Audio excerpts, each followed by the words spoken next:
Hello, everyone, and welcome into OGP. I'm Michael. I'm joined by Jordan. Hello. And today, we're just kind of, it's a grab bag sort of day. We got two topics here that we want to discuss in some brief detail. They don't really fit into any other larger thing going on or anything like that. We just wanted to talk about them.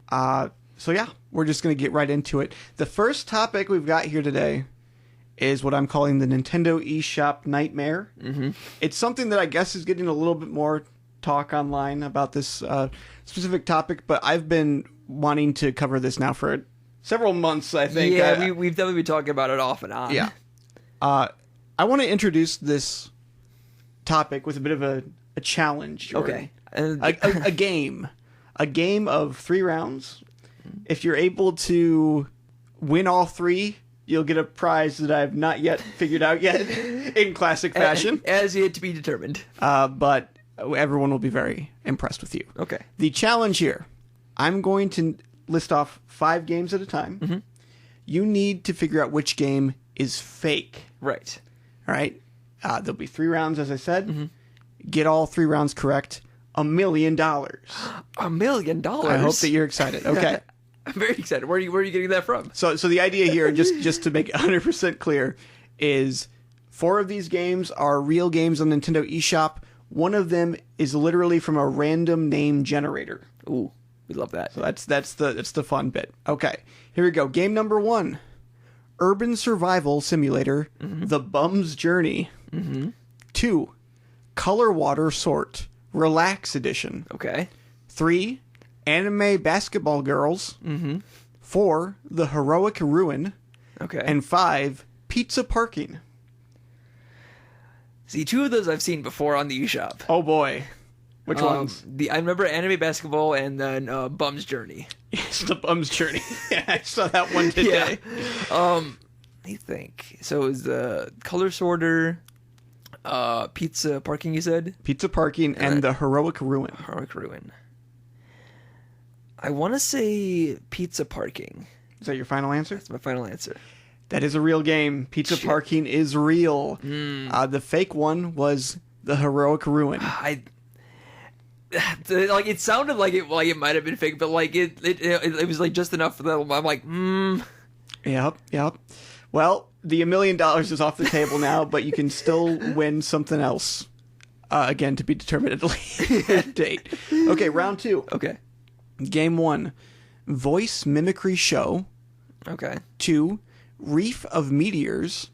Okay. 3, Auto Empire Dealer Car Simulator. 4, Hentai Golf. 5, Diamond Painting ASMR.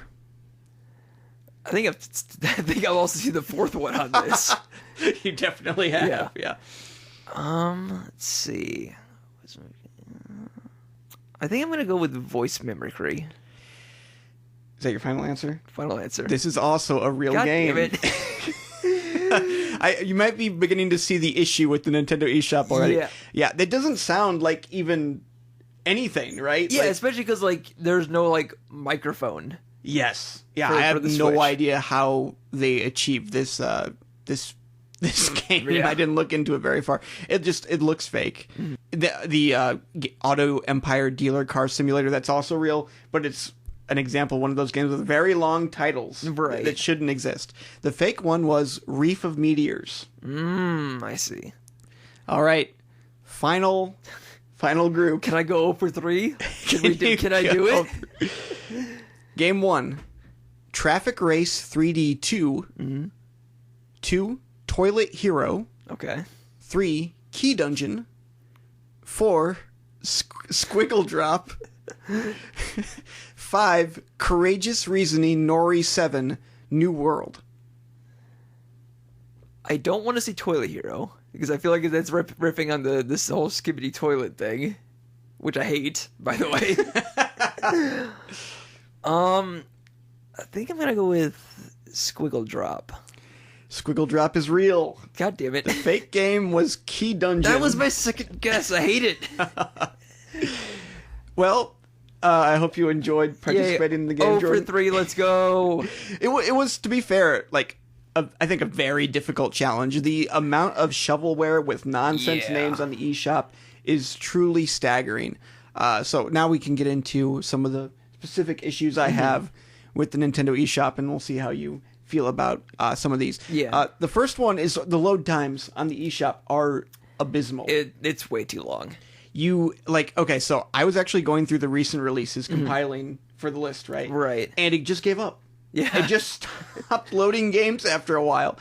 And I think in that whole time I was going through them, I saw like Luigi's Mansion and Nintendo World Championship. And those were like the only two like quality, like ones that really stuck out to me as like quality games.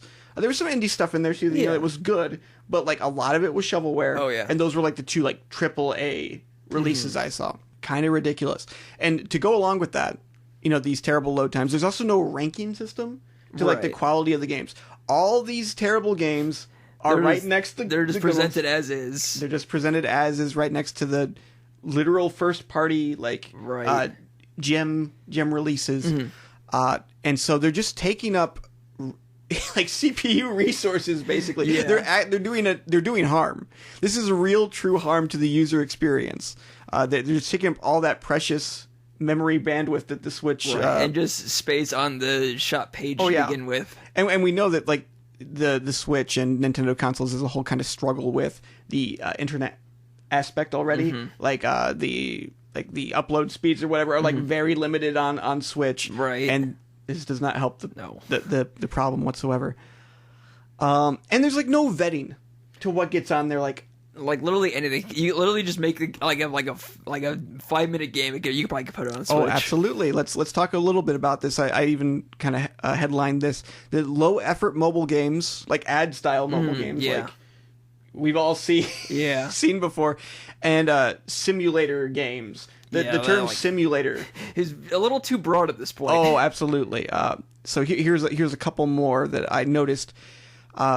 Of note, these ones use AI-generated graphics on top of all this. Their love graphics to see it. are AI, like Mid-Journey generated.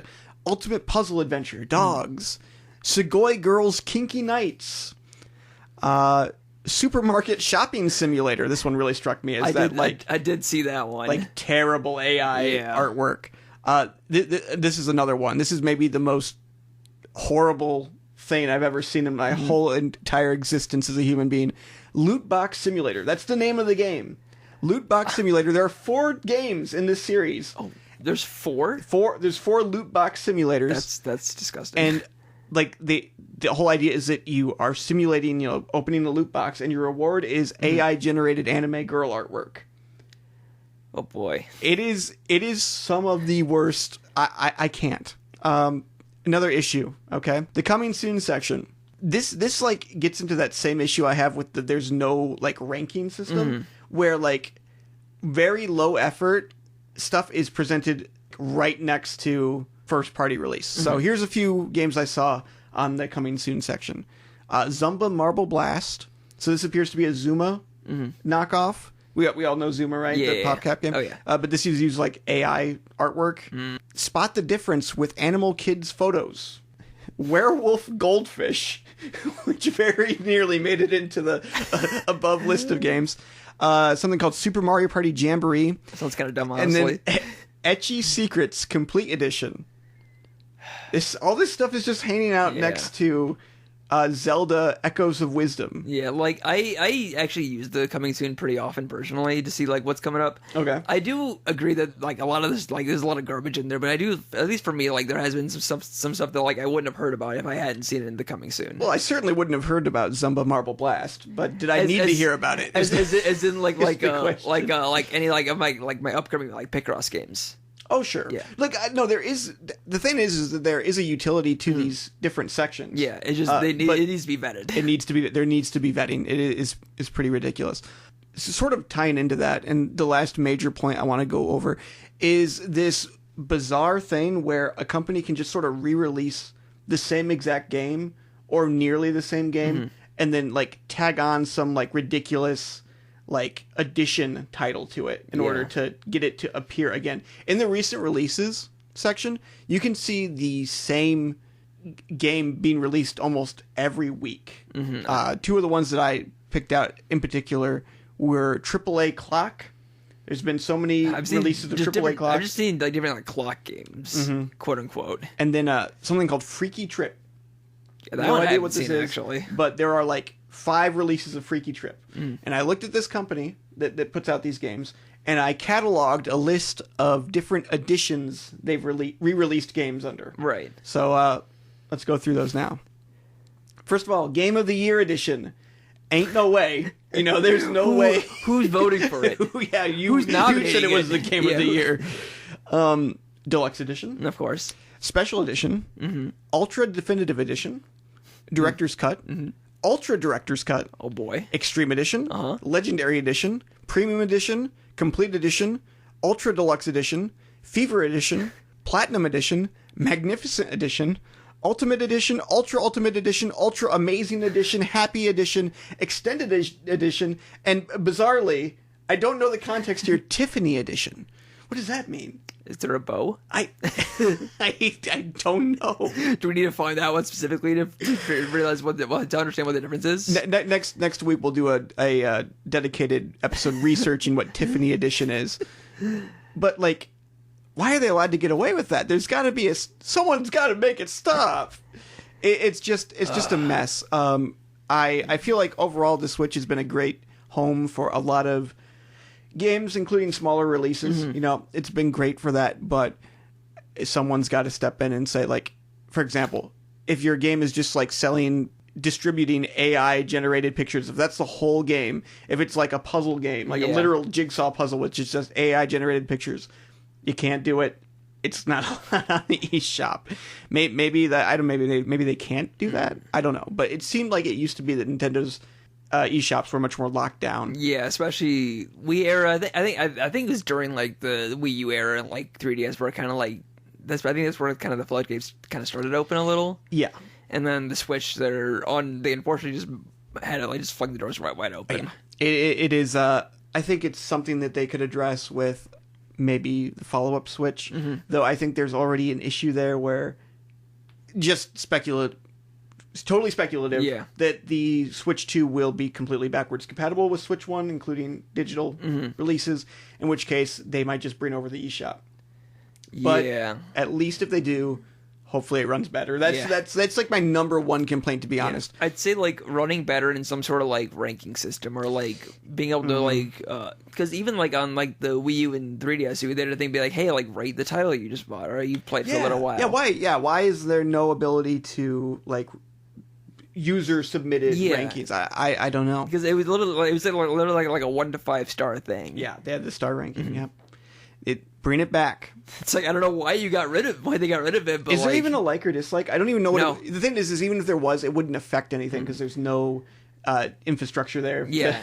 There's nothing like it'd only be like a thing like on the back end, but there's, as far as I'm aware, there's nothing like that on the Switch. We do have a popular games section, which I think is just based on sales probably. And that is useful if you I guess aren't totally caught up on the latest hottest games. Yeah. But if you are someone like us who's already owns a copy of Mario Odyssey, already owns Smash Ultimate, it's not going to be all that useful to you. And like even if you already have stuff digitally, like I wish there was a way to be like, hey, like I already own this physically, and like I don't want to see this, or like I've already bought this, or I've already bought this game, like I don't want to see this in like the list already. That's a great point. Yeah. That'd be cool. There's a lot they could do to improve it aside from just the cutting out all the shovelware garbage that's getting on there. Because like as an example, like on Steam, they have the option to like follow or like ignore. Yeah. There's an option like under ignore, like on the page of it, you can like it's like a little drop and you can see that you played it on another platform.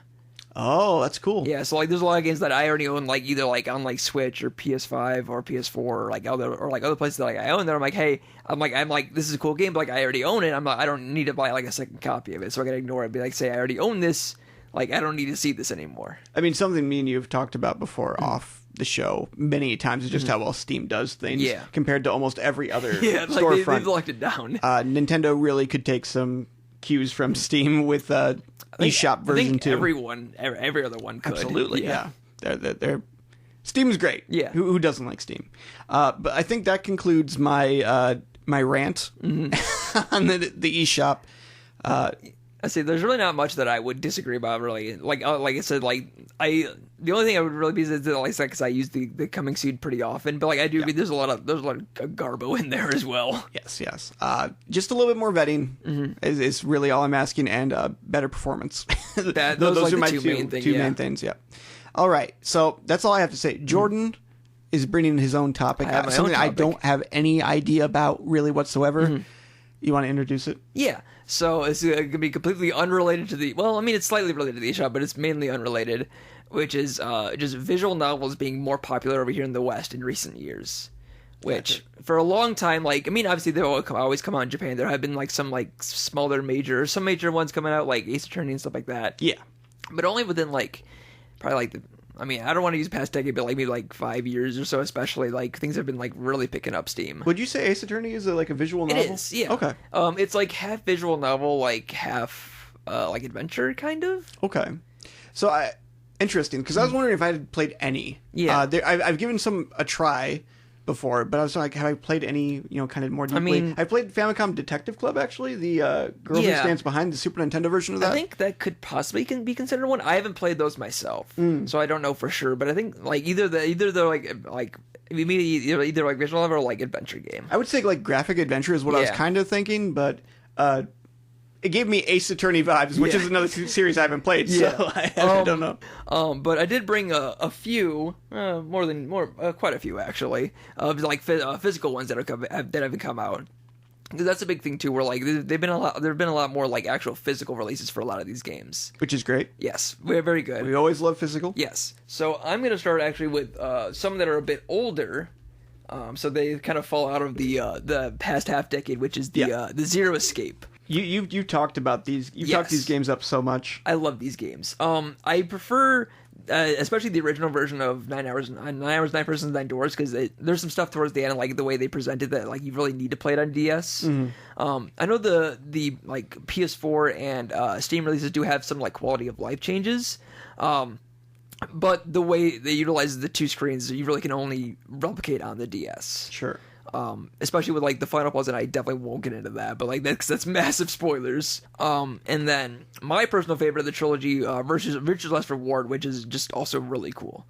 They're all connected, all three of the games, through some similar characters that are between the two, or similar ideas. Again, I can't really go too much into them without going into many spoilers. Right. But if you have the opportunity, I'd definitely say to give these ones a shot. They are a lot much more sci-fi heavy. There's even a lot of stuff that terms and stuff that they'll explain, but it still kind of goes over my head, to be honest. Sure, fair enough. And there's some stuff that doesn't make sense in one, but it comes back in the other one. It's oh, that makes a lot more sense now that I've played this other game. Gotcha. Have these been re-released on anything? Outside of PS4 and Steam, no. Okay. Well, Steam seems like it would be a decent fit for a 3DS game. But that port is the same as the PS4 port. So what they do for 999 is that there's two screens. There's adventure mode and novel mode. Okay. Where adventure mode is literally just the top screen portion from the game from 999, and then novel mode is everything from both top and bottom screen for text. Fascinating. Yeah, because the text, it's the top screen is the main character Junpei, his all the the dialogue, and then the bottom screen is his internal thoughts. Okay. Mm-hmm. And then with Virtual Last Reward, it doesn't have that because it was released on both PS Vita and 3DS at the same time, so it doesn't have any sort of weird hardware compromises weird hardware exclusive thing. Sure. So that was basically just ported as is over to PS4 and Steam as well. And then Zero Time Dilemma, which is the third game, which I think is the weakest of the three, but it's still pretty good. It was actually released on 3DS, PS Vita, and PS4 at the same time. Okay. Mm-hmm. Which this had its own separate physical release. Gotcha. Mm-hmm. So would you recommend these playing them on DS and 3DS if you can? The VLR and Zero Time Dilemma, I think you could play either way. Okay. I don't think there's really any sort of inherent flaw or good or bad reason to play on 3DS. It's just the way that I own them personally. Right. But 999 I would definitely recommend playing the original DS version. Okay. There is no flowchart in that version. There's no voice acting, so that might turn some people off. But flowcharts you can easily find out if you were trying to get through every route of the game. I see. Okay, so I guess a flowchart in visual novel parlance, that means like do this and that leads to this. Yeah, usually it's an internal thing. Like, hey, like here's the routes you've already done, Gotcha. and like here's like you can like in these two games especially, you can be like, hey, here's the point of like the branching off. You can go back and like go back to that point instead of starting from like the very beginning of the game. Okay. And I don't remember. It's been a while since I played 99, but I don't remember if there's a way to like speed up through text you've already read. Because if there is, that also helps out a lot in these types of games. Because oftentimes, if there are ones that like you start from the beginning, you could be like, oh, I've already read all this, just skip through it, and then get to the point where it's like, okay, here's the choice. Now it's a new branch essentially. Right. So my last question about just these games, because I do want to get to the other ones too. We'll get the others. How pricey are these? Something tells me that $9.99 has got to be not too bad. Really? Okay. Let me look it up actually, if you don't mind me looking, because it's been a while since I last played or like last up the prices, but I think like they're still like less than $40. Okay. For like at least. Like in my mind, I think of like acclaimed RPGs and other acclaimed niche genres being somewhat pricey. Yeah, I think these ones. I think it's a little interesting because like they are like acclaimed, but like they're not like as like sought after from what in my experience. Interesting. Okay. I'm just gonna bring up. Yeah, so like for $9.99 a complete inbox is about. It looks like it's about like 52. So loose is about 42. Okay. Yeah. And then so like not cheap by any means. Yeah, but like not like crazy expensive. I think the other two are. I think especially like Zero Time Dilemma. I think that was probably would be like the cheapest of the three, honestly. Gotcha. Because again, it was like the I want to say like relatively worse received of the three, but it's still like it's like compared to the other two, it definitely is the weakest. And it was multi-plat. Yeah, multi-plat, and like some of like the design choices for like how visuals look like it's kind of divisive. But it's still a good like end of the trilogy, I think. Sure. It also has one of the funniest like endings of the game, because the game starts off as like it's like a coin toss. Okay. Like a little coin toss. You have to like choose either heads or tails. Like heads, like one of them is like you actually start the whole game. The tails, like you literally wake up and you're outside of this like building you're in, and like the game's over. Okay. It makes sense like later on once you get to another route, but like it's like the funniest like the fastest and like ending to a route that I've ever seen. Sure. It's just really funny. Cool. Another one that I think a lot of people know about as well is Doki Doki Literature Club. Is this something that like even penetrated into my circles of people talking about it? The guy who developed it like has done some like Mario Maker levels, I think so, and I think some Super Mario World ROM hacks too. It's interesting sort of cross pollination of interests there. He did some stuff with Melee as well, if I remember correctly. Oh, interesting. Like in the fan community. Obviously. Okay, wow, I didn't know about that. I think I could be wrong about that, but I feel like that's right. But yeah, Doki Doki. For those who haven't heard, it is a horror game in a way. Yes. Yeah. Don't let the cutesy visuals fool you. But it's one that like I personally still think that it's worth to play the original PC version first. Because it utilizes some like some file manipulation in a very interesting way. Oh, okay. That like obviously they can't really do that like on like console as well. But there's like a virtual machine essentially that it pulls up and you can go back to and go through that way. Okay. But this one's an interesting one because there are routes, quote unquote, but it all kind of ends the same way. Here's something I guess I can contribute about it. Is that whenever someone says, don't look up about anything about it before you play it, I already know there's going to be some weird twist. Yeah.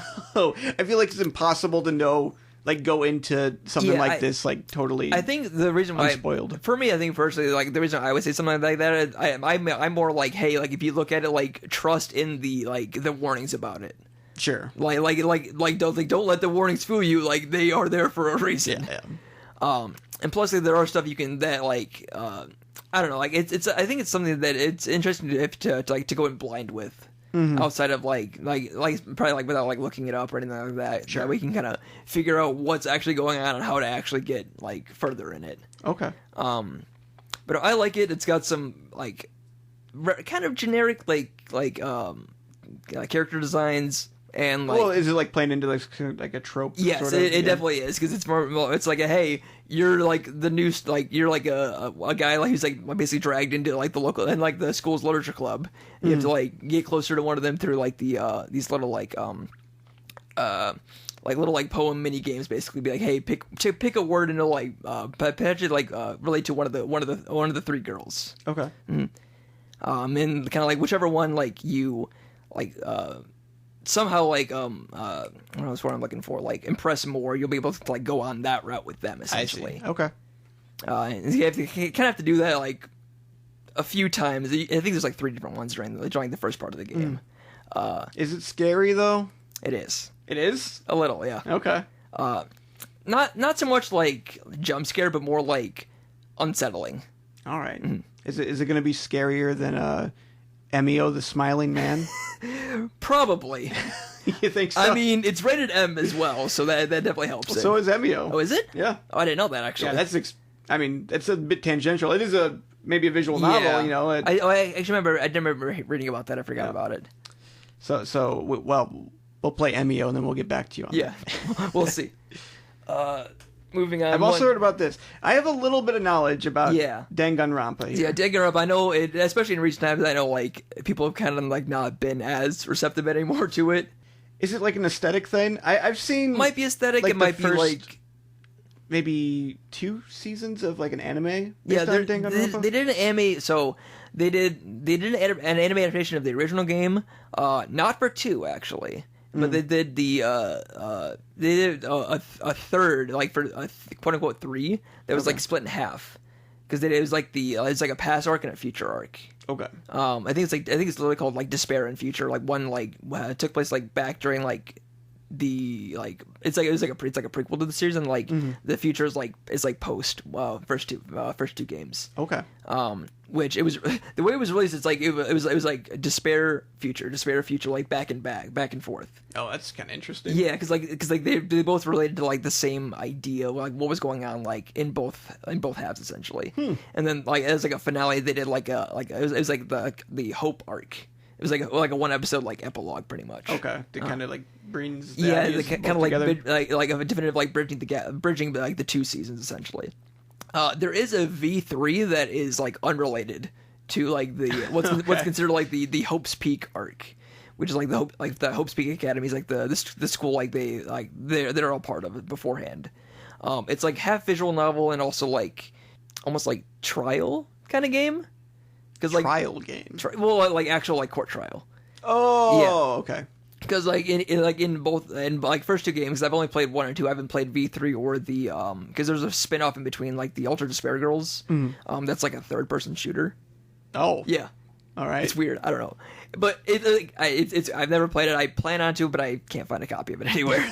Okay. But like they're in each game, like it's like a group of students are like trapped in a place. And like after a certain point, like there's like a murder that happens of like one of the students. They have to figure out like who was the murderer. And they have to like basically go on like have everyone be on trial and like pinpoint like who the murderer is. And along the way, revelations are made. Yeah, and they find out like wacky characters and very wacky character designs. Is it fun? I like it. You said that kind of like it's definitely like one of my not as favorite. But like for what it is, it's still pretty good. Okay. I don't know if it's one that I would actually recommend though. I mean, it's kind of like I like it, but like mileage may vary. Do you think it's a possible like entry point for people? Because it is so Maybe. It was so big for a while. I think it could, because I know it did get that recent like the Switch re-release. Yeah, the Decadence, I think it was. I think I don't think that included the Ultra Despair Girls, if I remember correctly though. I think it was just 1, 2, and V3. Sure. And then the board game mini game they attacked onto it. Okay. Yeah. Because like in each of them, there's also like an alternate, like after you finish the game, there's an alternate like mini game thing where everyone's still alive. Like in the first one, it's called like School Life. The other one's like it's called like Island Life, where you kind of like talk with all the other characters and kind of like build up like relationship points or whatever and stuff. Yeah, I never touched those, to be honest. So. Okay, fair enough. I'm more of a I'm like I finished the main story. I'm not worried about that. That's fair. And then. So I'll move on. This one I actually have not even started yet. Oh, okay. It's one I've been meaning to for a while. Give us your review of it. Yeah, I'll give it a review. 13 Sentinels, Aegis Rim. It's from Vanillaware, which they did. I think they did the Unicorn Overlord. Oh, they did that thing? Overlord, yeah, recently, and then they did like Dragon's Crown. I think there's some other bigger ones, but I can't think of offhand. I know they did some like really good stuff. I have not played any of their games yet, besides especially this one. But it's like half visual novel, half like I think it's like almost like RTS, not RTS, but like a strategy mecha game. Okay. I've heard very good things, and I picked it up for like $20 way back, like a few years ago. Okay, sure. But I have not started it yet, so I can't say for sure like my own personal opinions on it. But I've heard like nothing but praise about it. This is probably one of the worst games I have never played. I disliked pretty much everything about it, just like from the title screen on. It is just a constant letdown. But don't take my word for it. Rate the title screen for me. Rank it? Rank it, yes. Okay, it's like below like Super Mario Brothers, but like above like Milan's Secret Castle. It's like kind of in that range. That's a very specific range. I'll allow it. Okay. I guess one of the other ones they've done is Odin Sphere. I think, and I haven't played that myself, but okay. But it's like I plan to at some point, but I don't want to. For those that have seen it, don't look at my backlog. I'd rather because not. there's so few games? It's because there's too many games. Oh, okay. I'm gonna see if I can get these two out. These boxes, these are the biggest Switch boxes I've ever seen. Actually, I think the Zelda ones, like the collection. Oh, that's true. The original Breath of the Wild. That thing was giant. But these two, it's the newest ones from the Type Moon, which is the guys behind like Fate Stay Night. It's Witch on the Holy Night and the remake of Tsukihime. Now, I remember you talking about, I think it was Witch of the Holy Night. You said it's like, what do you call it? It wasn't a visual novel. You called it something else. Kinetic novel. Kinetic novel. Yes. They're not putting games on Switch anymore, everybody. This has been like a genre that's been. See what they've taken from us. They're taking away our gameplay. That's a subgenre that's been going on for I think almost 20 years. I think actually over 20 years now. Just because there's a history doesn't mean that it should be allowed to continue. Listen, you quiet. So tell me about this. Yes. So the reason why I put these two together is that Witch on the Holy Night is the prequel to the remake version of Tsukihime. With Tsukihime being, I think it was the original game came out in like 2000. I want to say 2001. Like it's an old visual novel. I think it was only PC at the time. Okay. Then I think it got like some like re-releases a little later on.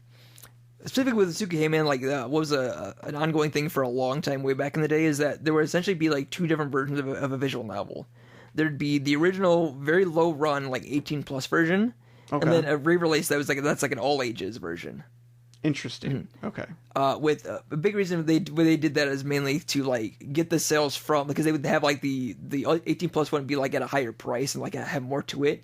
And like have like more like extra like little like trinkets and stuff in order to like essentially get like the sale, like get like the money to fund to like do like a full like release for the game. I think I remember you telling me, this is sort of related, that like there's like a certain anime distributor and they release they have their releases at like a very high price because they know exactly this many people will pay that price. I'm glad you said that, because I'm sure you actually wait a second. I'm sure you recognize the name. And Aniplex. Aniplex. That's a whole other discussion that's unrelated to this, but they help out to publish the game over here, which I forgot about until I got my copy of Tsukihime, and then I'm like, wait. Why is Aniplex on here? Get ahead, fuck off. Well, it's also because they license for the anime versions of like Fate Stay Night. Okay. And I think they're also in charge of the Fate Grand Order game as well, like for publishing over here. I have no idea what that is. The Fate Grand Order is the mobile game.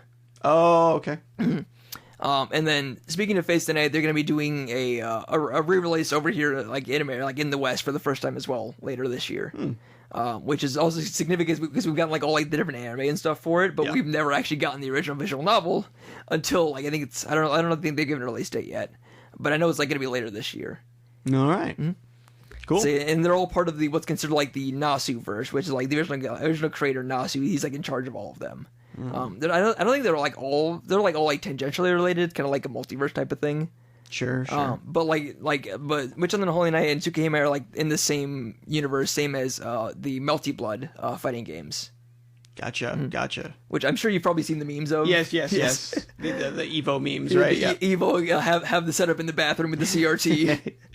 But yeah, because I know I think some like the character routes in Multi-Blood like actually relate to Tsukihime. Both the first one and then there's gonna be another one, which is essentially the second half of the game. They split up into the two halves of the game essentially. Okay. So this one it covers the first it's kind of like the near side of the moon, which is like I think 2 of the routes, and then the other one will be like the far side of the moon. Gotcha. Which kind of like the more like crazy shit goes on, from what I've heard. But again, I've not got into any of these yet. I do plan on it though. And then the last one that I have, which is the most significant one that I was very happy about getting a physical, as I kind of maneuver everything over, is Clanad, which is also one of my favorite anime of all time. Sure. I don't know if you know anything about this. No, I don't know about Clanad. I want to say that she's a robot. No.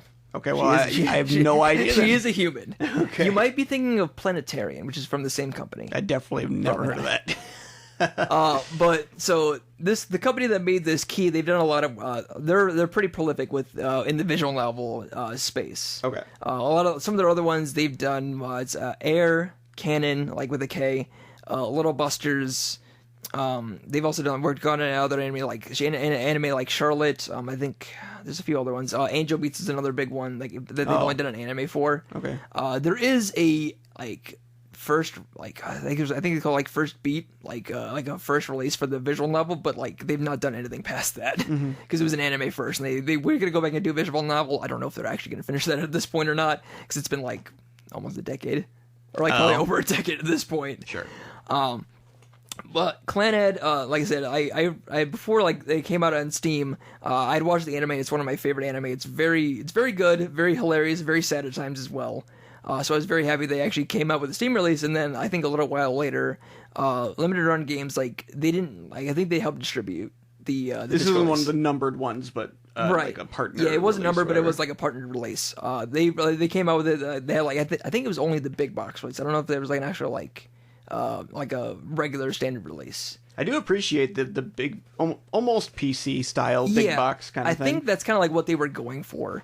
With the way it opens. Yeah, it's like a guidebook. I know there's a soundtrack as well. I don't have the game in here because I have it out at home because I haven't gone through the Switch release of it yet. Does this man play any of his games? Holy! Well, because I played it on, I've completed it on PC. Sure. Because I put over 100 hours of the game. Oh my god! Well, because I did every single route. Right. That still surprises me. It's that much. There's a lot to the game. There's a lot of different routes. And this one, since it is based on the older older PC release, there is also no flowchart or anything like that for this as well. So you have to basically start from the very beginning every time. But I think there is a skip text one. Sure. This one it's your more generic it's a dating sim kind of thing. Gotcha. But there is one true route essentially, which is that accurate to the anime or whatever? Yeah, or the anime took it from the visual novel. Okay. Because the VN came first. I want you to guess who is the main girl. I'm the one that was on the cover. Yeah, the one that's on the cover. Yes. Okay. It's a lot of times they'll be hey, here's the main one, but here's the other side ones. Gotcha. Which is funny because the entire second half of the game, you need to be on her route to even get to the second half of the game. Oh, really? Yeah. Wow. Interesting. Because the first half is the school life, and the second half is literally it's your married life with her. Oh. Yeah. Wow. Mm-hmm. That's why the anime when it came out, there's Clanad and then Clanad After Story. The after story is literally the second half, when after they're married, they move on, they get they're together and everything. Gotcha. Okay, interesting. And then one that I was messaging him about that I had found out a couple days ago. It's not getting a physical release because I don't think it ever would. But another one of my all-time favorite games is getting a Steam release for the first time, as well as on itch.io or itch.io, which is Katawa Shoujo. I'm happy for you. This was my first. That was my first ever attempt to play one of these visual novels, and I hated it. Yeah, hated it very so much. This was also. I am happy for you that it's. This getting was a wider also release. late high school for us. Yeah, this is over a decade ago. For sure. I think it was 20. Oh, I don't know. I can't. Maybe 2013, 2014, maybe 2012. But I was surprised because I'm like, it's been out for so long. I'm like, because when they made the game originally, they're like, hey, we're gonna get to, like the team. They're like, hey, we're all together just for this one project. Like they literally split up afterwards. Yeah. I think it was like 3 a.m. like a couple days ago. They're like, hey, oh, by the way, it's getting released on Steam. I'm like, excuse me, what? Like, I thought it was a joke when a page that I follow had posted about it. So I'm like, this can't be real. I looked at it, I'm like, oh wait, it's real. Why? Hold on, why? I'll go a little bit into the idea of the game. So I know some people are not. I still find it kind of a little off-putting. But the character you play as, Hisao Nakai, at the beginning of the game, he ends up having a heart attack, and finding out that he has arrhythmia, which is like a regular heartbeat. And so he ends up going to this school, Yamaku, which is like for like disabled kids, like people with disabilities and stuff. Yeah. And part of it, it's kind of like, he's trying to like find his place in the school and like, get used to everything, as well as, now it's another dating sim, where it's like you end up going on like one of 5 routes. Yeah. With the main characters, like one being blind, one being deaf, one born without arms, and one doesn't have legs out of a traffic. I think it's like a motorcycle accident, if I remember correctly. Okay. And then one that has like burn scars down the side of her body. Sure. And again, it sounds kind of like weird and like not a little crass, but like they do it in like a really really tasteful way, and like not stepping on any toes, and like make sure being respectful of everything. Yeah. As well as like showing that like, hey, these are like real people and not just defined by their disabilities. Sure. And the craziest part about this, like, I don't know if you know about the history or like where the game came from. 4chan, right? Yes. So it was actually originally an artist named Raita, like Raita. I think it was actually the back of a Nausicaa Dojin. Okay. Like he like drew like the original character designs. Huh. Yeah, and like these, I think it's like on the A board of 4chan. They're like, hey, like it's like these designs are cool. Let's make something out of this. And then they just decided to come, like a whole bunch of people came together and just made a visual novel out of it. And it's interesting. Yes, it is. And like that's why people are like, oh, like that's weird. Like that probably wouldn't be good, but like it's gone on to get like a pretty good following. Sure. And like it's still really well received to this day. All right. Well, a happy ending for that game. Yeah. So. I was like, I doubt you'd give that one a shot at this point as well, but probably not. I still would recommend it. Like even if I know you're not going to give it a shot anyways. All right. Hey, you heard it here first. I'm folks. like, give it another decade for you. Maybe you'll come around to it. We'll see. All right. Well, I think that concludes our show today. Our mixed topics. Episode. We might come back and do another one of these when we have more random stuff to discuss. But I did enjoy doing this. Thanks for enlightening us all about the world of visual novels, yes. Jordan. Appreciate that.